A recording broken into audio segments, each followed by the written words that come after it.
Bon Herman, maintenant tu peux nous expliquer c'est quoi la particularité de l'océan Atlantique pour naviguer?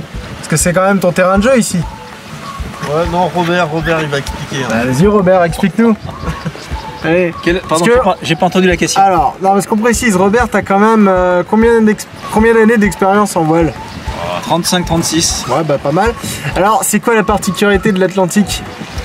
La particularité de l'Atlantique par rapport aux zones côtières, c'est que d'une part, il y a beaucoup moins de bateaux déjà, hein, donc la navigation est beaucoup plus sereine de ce point de vue-là. Ouais. Et l'état de la mer est surtout complètement différent.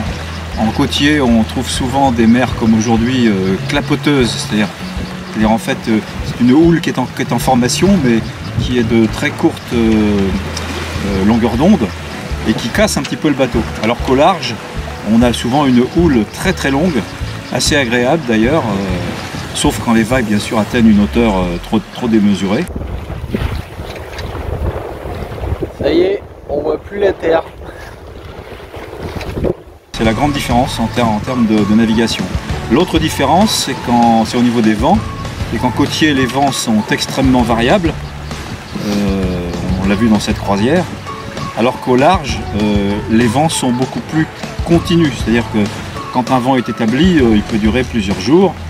Il y a l'exemple célèbre des alizés qui sont utilisés par tous les grands navigateurs pour aller en Amérique, hein, qui souffrent pratiquement toujours dans le même sens toute l'année.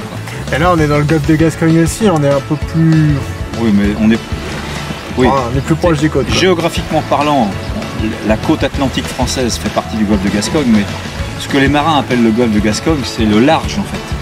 Ah ouais. Donc quand tu traverses pour aller en Espagne par exemple. Tentative de pêche ce matin. Avec une ligne ouais. Il reste plus beaucoup d'hameçons, mais il paraît que les eaux sont très poissonneuses en ce moment. Il n'y a plus qu'à laisser le poisson venir. Petit point nourriture, là, petit point pêche, parce qu'on a quand même pêché pas mal de fois.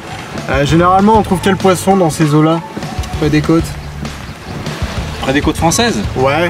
Le plus répandu, c'est évidemment le maquereau. Alors, dans les eaux vives, c'est-à-dire les eaux qui sont très brassées, avec très peu de fond, des cailloux, on va trouver le bar, qui est très recherché, hein, que seuls les pêcheurs d'élite réussissent à pêcher. Voilà. N'est-ce pas Herman? Et puis également avec peu de fond dans les zones rocheuses, dans certains endroits on trouve des lieux. Ouais. Et puis après ça va être des poissons plus rares à trouver. On peut pêcher des tacos par exemple. On peut pêcher des aiguillettes, un poisson assez facile à pêcher mais qui n'est pas très goûtu.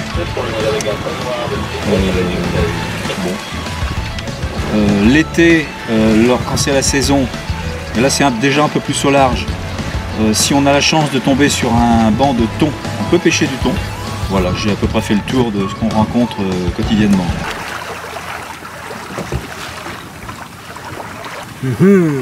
Bon, qu'est-ce que c'est du coup, un maquereau? Oui, c'est un maquereau. Allez.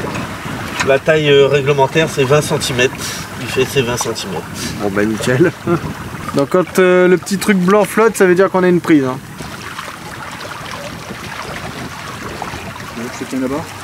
Des maquereaux. Eh ouais. Pêché aujourd'hui, hein. Ils sont tout frais. Du producteur au consommateur. Si t'as aimé la vidéo, étale le pouce bleu, abonne-toi pour ne pas manquer le prochain épisode du balado mercredi prochain à 17 h. Et tu me suis sur mes réseaux sociaux. Allez, Kenavo!